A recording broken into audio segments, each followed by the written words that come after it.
One morning I got up to go to the bathroom and I was visited by some intrusive thoughts. A fragment of a Lady Gaga song kept playing over and over in my head.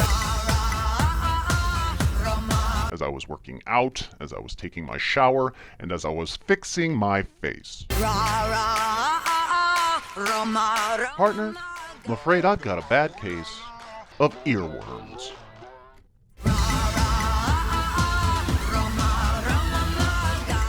So later that day, I went to work and I told Tina about my problem. And she told me this. This totally happens to me all the time. Your brain is frustrated because it can't remember the lyrics, so you need to listen to the original song. And then to get a second opinion, I asked Brad, who said this. Bro, your brain is skipping like a broken record. You gotta listen to a different song. So what's the right answer? Should I A, engage with the original song, B, distract from the original song by listening to a different one, or C, something else entirely?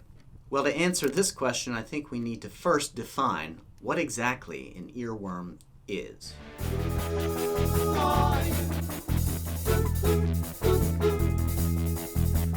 From a really interesting study entitled Sticky Tunes, I learned that up to 40% of the thoughts that we have during the day are for things that we never intended to think. And many of these spontaneous cognitions come in the form of what researchers call involuntary musical imagery, aka earworms. And apparently they're really, really common. How common are they? Partner, they are so common that according to one survey, 90% of people reported having at least one a week, with a higher rate among individuals who play and sing or who see music as an important part of their lives. And the most notable and possibly annoying feature of these earworms is that they are these small fragments of songs that get stuck in this involuntary loop, playing on repeat like a broken record in our mind's ear.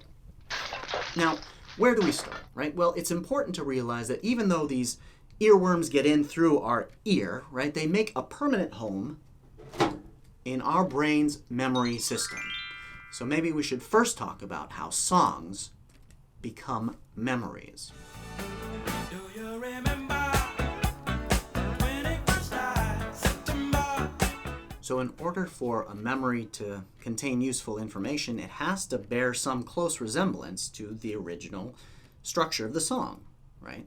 So what is a song? It's, in essence, a series of sound waves that hit our ear and get transduced into a series of electrical impulses that travel across our brain, activating a bunch of different regions, right?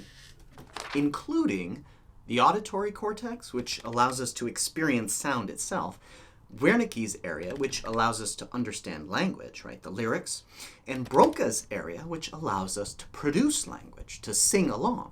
Now, all of these regions are deeply interconnected, making a crazy complex pattern of activation that probably looks more like a lightning storm. But let's simplify all of that and think about every experience of a song as a single path of activation through the brain. Now, what is a memory? Partner, this is going to Blow your mind. A memory is simply rediscovering or retracing a part of that original path that experience carved out through the jungle of our mind. Which means that a memory is also a path. Welcome to the jungle. We got fun and games. We already have an intuition that memories are paths, because whenever we need to access some specific part of a memory, we retrace our steps to get there. Just like when we lose our phone or our keys, we remember the last place that we had them, and that is like a footprint that guides us to the next step along that original journey. Like we're tracking our past selves as one would some elusive animal through the jungle. Let's do a little experiment. I'm going to play the first part of a song, and I want you to pay attention to what happens in your mind when the music shuts off. Close your eyes. Earworms.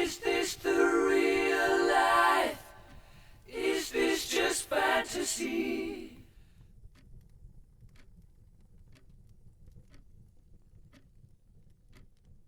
Open your eyes. Look up to the skies. Did you feel the experience turn into the memory?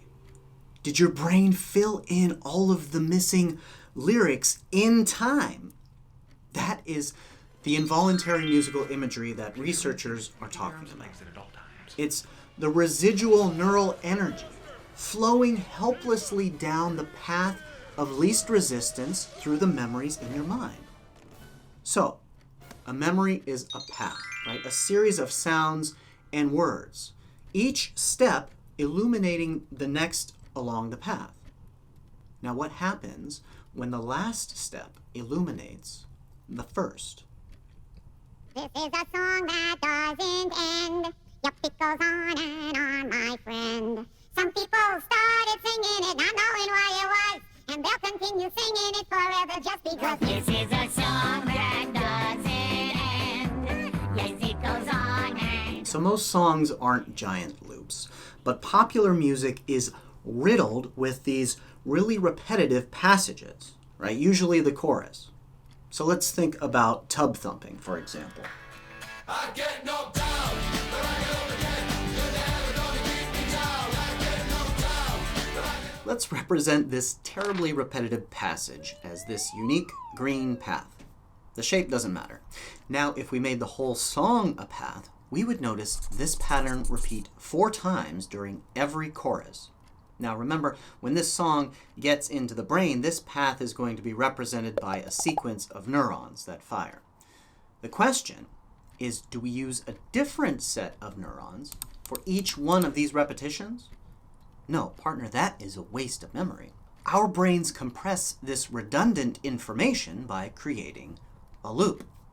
And because learning happens through repetition, this loop gets stronger and stronger while the exit path that goes to the next verse fades, leaving behind, you guessed it, an earworm. This means that there are potentially thousands of earworms hibernating in our memory, right? Just waiting for some random visual or auditory cue or some linguistic trigger for you to access them. Dreaming, but I should have been with you instead. Wake me up before you go. Don't leave me hanging on like... So most earworms are activated by hearing the original song. That's the most direct way to retrace that experiential path and hence the memory. But not always, right? Remember we said that 40% of our thoughts are these spontaneous cognitions? Well, usually that happens when we're not focused on anything specific. We're just mind wandering, right? We're taking a random stroll through the jungle of our mind, and sometimes we stumble across these well-worn loops. For example, one day my wife and I pulled up behind a car with this license plate, and all of a sudden, she starts singing. All my exes live in Texas. Why? Well, clearly, the word Texas could have been a linguistic trigger, but why didn't she think about Texas barbecue or Texas toast? Well, there are other cues embedded here. A license plate tells you the state a person lives in, and there are also these 2-letter X's. So each of these concepts is an activated network of neurons that prime or tickle the path of the song, which lives somewhere at their intersection, causing it to fire, or in this case, sing. So this explains how these dormant earworms get activated. But why do they recur again and again throughout the day?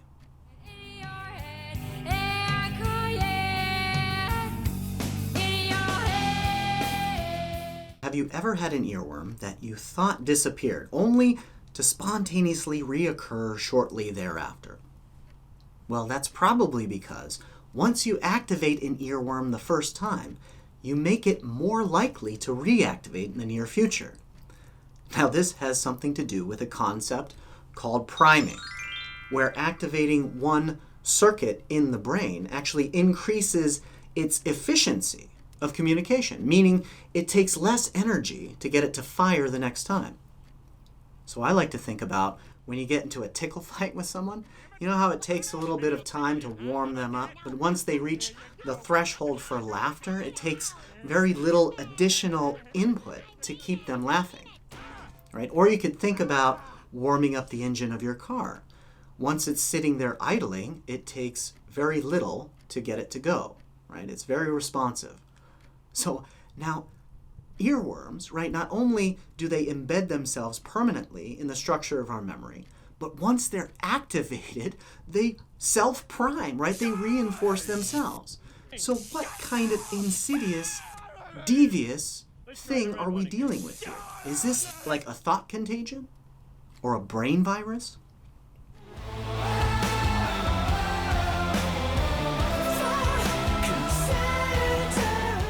Repetitive songs are powerful memes, right? Mnemonic devices that help to constrain and channel thought down a very narrow, specific path. It's why we use songs to help us remember things like the alphabet or how many days in each month there are. It's also why companies spend tons of money making poppy jingles to help you remember their products over their competitors. And it's why the 30 most viewed videos of all time on YouTube are also songs, with the number one being the notorious Baby Shark, which is 2 minutes of a single loop playing 27 times with minor variations. Partner, if you're a musician, you have God-tier power, which means you also have God-tier responsibility to create something that doesn't make people wish they were eaten by a shark every time it plays involuntarily in their heads and they sing it involuntarily, spreading it involuntarily like herpes to all the people around them. So that brings us back to our original question. Is there a cure for an earworm that we don't want around? Hit the road, Jack. Don't you come back no more, no more, no more, no more. So have you changed your mind yet? Should we A, engage the earworm by listening to the original song, or B, distract from it by listening to a different one? Well, option A is less than ideal, and that's because even if we do remember more of the lyrics, giving us sort of an exit path from that loop, we're still priming that earworm, which could extend its duration. Option B could work as long as we're sure this other song doesn't activate a new earworm. So let's think about a third general strategy, which I'll call utilization. Now, an idle brain is the devil's playground. So remember those 3 brain regions I talked about earlier? If we can utilize any of those 3 regions for a different purpose, we can suppress earworms from happening. So basically, all our strategies should involve thinking about sound and or language. So we could listen to non-repetitive music, or we could listen to a podcast, or have a good conversation with someone, or read something. Or you could even stop an earworm by chewing gum, because it activates the motor networks needed for speech production, which prevents you from sub-vocalizing, right? Singing in your head. Pretty amazing, right? Now, partner, you should be aware that by watching this video, a number of previously dormant earworms may have been primed. So, if you experience any, say in the next 12 hours or so, tell me in the comments, which song was it, and what were you doing when it happened? I'll list all of the songs so that you can know whether or not it came from this video.